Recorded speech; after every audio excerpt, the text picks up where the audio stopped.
Hi all, welcome to Vanita's Kitchen and don't forget to like, follow and subscribe my channel. So, ಇವತ್ತಿನ recipe fish biryani ಮಾಡೋದು ಹೇಗಂತ ನೋಡೋಣವಾ.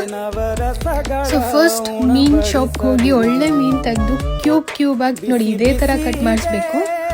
ಚೆನ್ನಾಗಿ wash ಮಾಡಿ ಆದಮೇಲೆ ಅದನ್ನು ಒಂದು ಬೌಲಲ್ಲಿ ತೆಗೆದು ಟರ್ಮರಿಕ್ ಪೌಡರ್, ಚಿಲ್ಲಿ ಪೌಡರ್ ಮತ್ತು ಗರಂ ಮಸಾಲ, ಕೊರಿಯಂಡರ್ ಪೌಡರ್ ಮತ್ತು ರುಚಿಗೆ ತಕ್ಕಷ್ಟು ಉಪ್ಪನ್ನು ತಗೊಂಡು ಸ್ವಲ್ಪ ginger garlic paste and lime ಹಿಂಡಿ, ಹಾಫ್ ಲೈಮ್ ಹಿಂಡಿ ಚೆನ್ನಾಗಿ ಕಲಿಸ್ಕೊಳ್ಳಿ.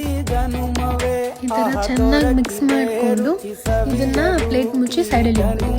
ನಾನು ರೈಸ್ ಬಾಸ್ಮತಿ ರೈಸ್ ತೊಗೊಂಡಿದ್ದೀನಿ. 2 ಕಪ್ ರೈಸ್ಗೆ 3 ಕಪ್ ಆಫ್ ವಾಟರ್ ಹಾಕಿದ್ದೀನಿ. ಅದಕ್ಕೆ ಒಂದು ಬೇ ಲೀಫ್ ಆ್ಯಂಡ್ ಸ್ವಲ್ಪ ಚಕ್ಕೆ ಮತ್ತು ಸೋಂಪು ಹಾಕಿ, ಸ್ವಲ್ಪ ಏಲಕ್ಕಿ ಪುಡಿ ಹಾಕಿ, ರುಚಿಗೆ ತಕ್ಕಷ್ಟು ಉಪ್ಪು ಹಾಕಿ ಮುಚ್ಚಿಟ್ಟು ಓವನಲ್ಲಿ ಇಟ್ಟಿದ್ದೆ.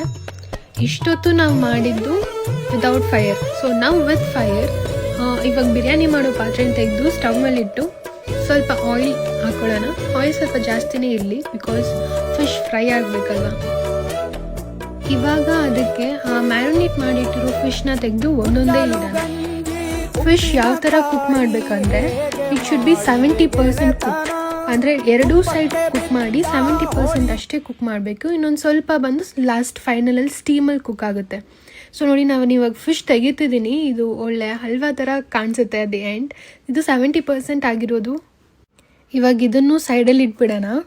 ಇವಾಗ ಫಿಶ್ ಫ್ರೈ ಮಾಡಿರೋ ಆಯಿಲ್ ಇದೆಯಲ್ಲ, ಅದಕ್ಕೇ ಸ್ವಲ್ಪ ಬಿರಿಯಾನಿ ಸ್ಪೈಸಸ್ ಎಲ್ಲ ಹಾಕಿ, ಆನಿಯನ್ ಹಾಕಿ ಚೆನ್ನಾಗಿ ಫ್ರೈ ಮಾಡ್ಕೊಳ್ಳೋಣ until it turns to golden brown. ಅದಾದಮೇಲೆ ಜಿಂಜರ್ ಗಾರ್ಲಿಕ್ ಪೇಸ್ಟ್ ಹಾಕಿ, ಒಂದೆರಡು ಟೊಮ್ಯಾಟೊ ಹಾಕ್ಕೊಂಡಿದ್ದೀನಿ ಇಲ್ಲಿ. ಇದೆಲ್ಲ ಹಾಕಿ ಆದಮೇಲೆ ಸ್ವಲ್ಪ ಅದು ಕುಕ್ ಆಗಲಿ. ಅದು ಕುಕ್ ಆಗೋಷ್ಟರಲ್ಲಿ ನಾವು ಇಲ್ಲಿ ಆಲ್ರೆಡಿ ಕುಕ್ ಆಗಿದೆ, ನಮ್ಮ ರೈಸ್ ಹೇಗೆ ಬಂದಿದೆ ನೋಡೋಣ.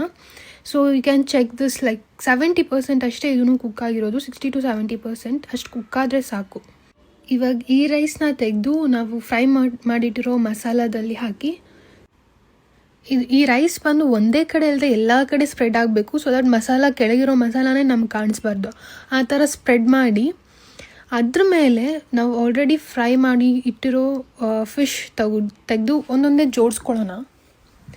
ಇದು ಒಂದೊಂದೇ ಜೋಡಿಸ್ಕೊಂಡಿದ್ದಾದಮೇಲೆ ಒಂದು ಸ್ವಲ್ಪ ಕೊತ್ತಂಬರಿ ಸೊಪ್ಪು ಹಾಕಿ ಮುಚ್ಚಿಟ್ಬಿಡೋಣ ಫಾರ್ 10 minutes. 10 to 15 minutes ಇದ್ದರೆ ಸಾಕು. ಇದು ಚೆನ್ನಾಗಿ ದಮ್ ಆದಮೇಲೆ ನಾನು ಲಿಡ್ ತೆಗೆದಿದ್ದೀನಿ. ಆ ಅರೋಮಾ ಹೇಗೆ ಬಂತು ಅಂದರೆ ವಾವ್. ಸೊ ನಮ್ಮನೆ ಫಿಶ್ ಬಿರಿಯಾನಿ ಸಕ್ಕತ್ತಾಗಿ ಬಂದಿತ್ತು. ನಾನಂತೂ ತುಂಬ ಎಂಜಾಯ್ ಮಾಡಿ ತಿಂದೆ. ನೋಡಿ ಹೇಗೆ ಕಾಣಿಸ್ತಿದೆ ಅಂತ. ಸೊ ನಿಮ್ಮ ಮನೇಲಿ ನೀವು ಟ್ರೈ ಮಾಡಿ, ಅದು ಹೇಗೆ ಬಂದಿದೆ ಅನ್ನೋದನ್ನು ಮರೀದೆ ಕಮೆಂಟ್ ಮಾಡಿ. ಮರೀದೆ ನನ್ನ ಚಾನಲ್ನ ಸಬ್ಸ್ಕ್ರೈಬ್ ಮಾಡ್ಕೊಳ್ಳಿ, ನೋಟಿಫಿಕೇಷನ್ ಆನ್ ಮಾಡ್ಕೊಳ್ಳಿ. ಮತ್ತಷ್ಟು ರೆಸಿಪೀಸ್ ಜೊತೆ ಇದೇ ಥರ ನಾನು ನಿಮಗೆ ಮತ್ತೆ ಸಿಗ್ತಾ ಇರ್ತೀನಿ. ನಿಮ್ಗೇನಾದರೂ ಈ ವಿಡಿಯೋ ಇಷ್ಟ ಆಗಿದ್ರೆ ಫಾಲೋ ಮಾಡಿ, ಲೈಕ್ ಮಾಡಿ, ಸಬ್ಸ್ಕ್ರೈಬ್ ಮಾಡೋದನ್ನು ಮಾತ್ರ ಮರಿಬೇಡಿ. See you!